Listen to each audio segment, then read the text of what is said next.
Yan po, so nilalagyan na lang po ng electrical tape yung mga wire. So pinapa-secure po natin yung wire. Nakiusap po tayo kay sir, ayan, i-secure yung mga wire. Ayan po. Kaya hanggat maaari pakibalik yung yung flexible hose, ayan.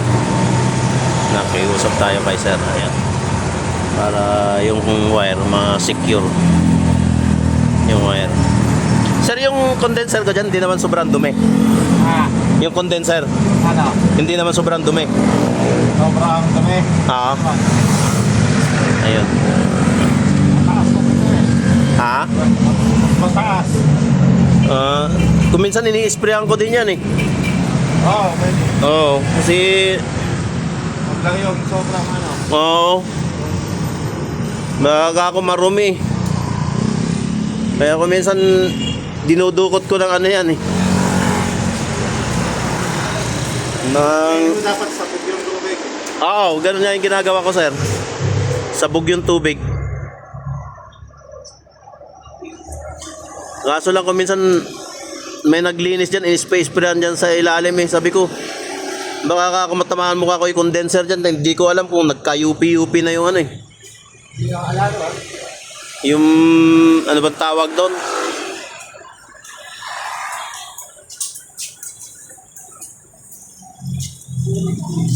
Ayun. Salamat kay sir. So, siya po yung nung nagtapos po ng gawain. Ayan. Ayan po. So, malapit na po siya matapos. So, yung isang deal, isang bagsak. So, kaso lang matuto sa bulsa. Ayan. Ayan po. Kaya po ni sir na cable tie.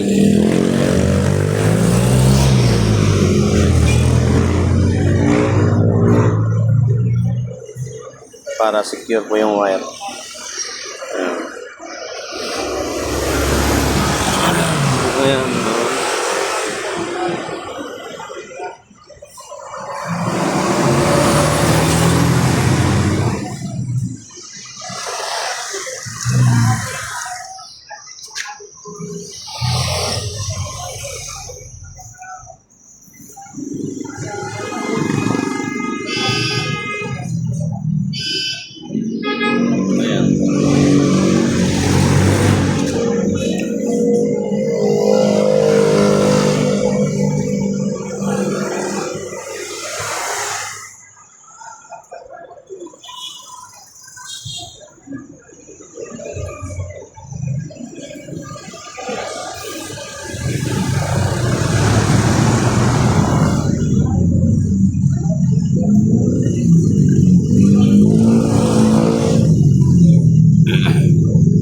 Lagyan ni sir ng cable tie.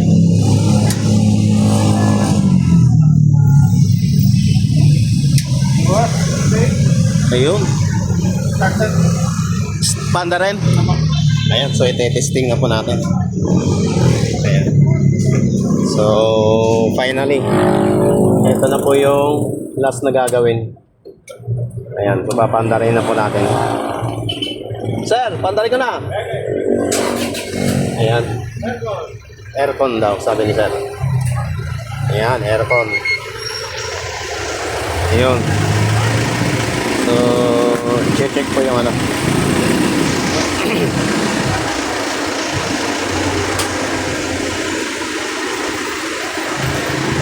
Hindi kaya iinit ng gusto yan, sir, pag yung makina, nung fan.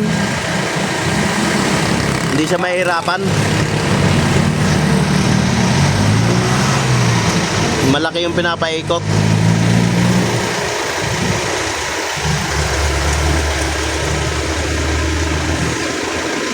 Malakas naman. Yung condenser po dito sa likod. Ayan po, mas malaki po siya na hamak kumpara yung nasa sa harap.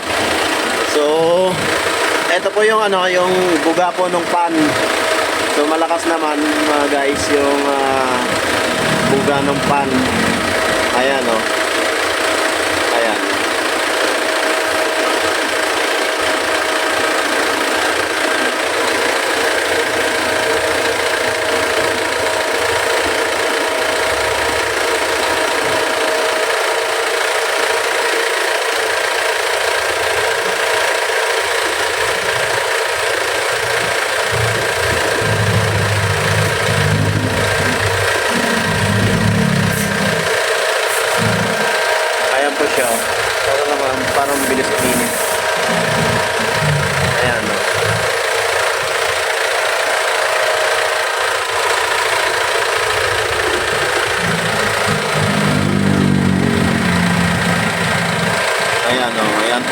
guys yung ano, yung condenser po sa likod.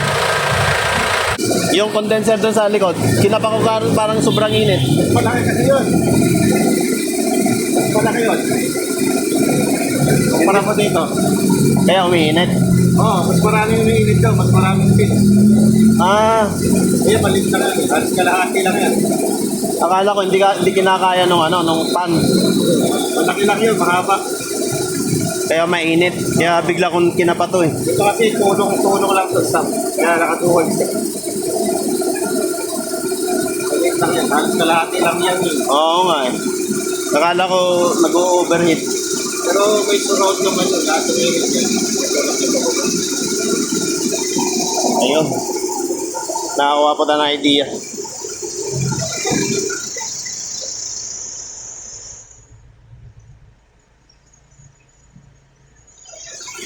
Kaya ako tinatanong sa baka ako biglang mag high temperature yung ano sa sobrang init ng ano eh.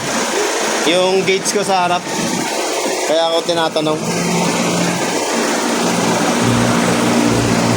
Ayan po mga guys. So finally po tapos na po yung ano yung paggawa po ng ano ng aircon. So pinalitan po yung compressor. Plinasing. Nilinis ko yung mga fan. Ayun yung blower. Tapos yung fan po ng ano ng condenser. So pinalitan po yung sa harap saka dun sa likod. So parehas po na brand new po yun. Ayun po mga guys. Maraming salamat po sa Bob Car Aircon Tent and Alarm. Ayan po.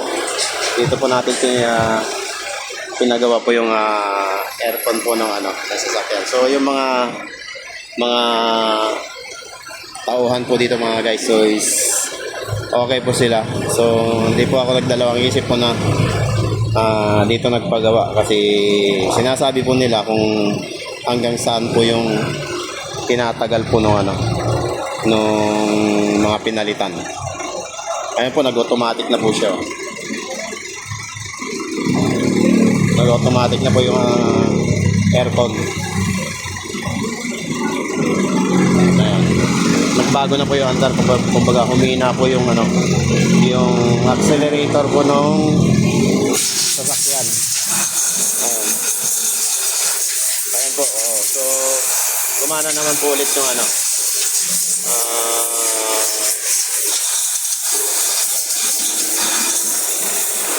Yung aircon pag nag-adjust ulit yung ano andar. Ayan po mga guys. So ayan po, malamig na po dito sa loob. Silipin po natin doon sa likod. Dito na po tayo sa likod mga guys. Ayan, so ramdam ko po yung lamig po dito sa loob. Ayan. Although kahit ako lang po mag-isa na nakaupo, pero ramdam mo na yung lamig. So ito po naka number 1. So ito number 1 lang. So ayan po number 1, number 2. Ayan po yung number 2. Tapos number 3. Ayan po. Ayan po.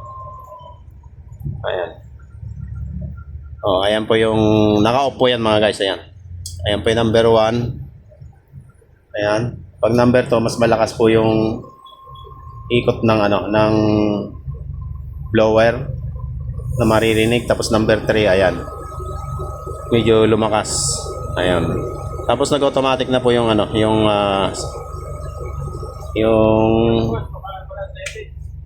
ano, yung andar ng sasakyan. So ba nag-automatic yung aircon. Ayan po. Ayan po, salamat ng marami po sa mga empleyado po ng Bobcar Aircon. Ayan po. Honestly po, so nagsasabi po sila ng ano na pwedeng mangyari. Ayan. Maraming po salamat po sa kanila.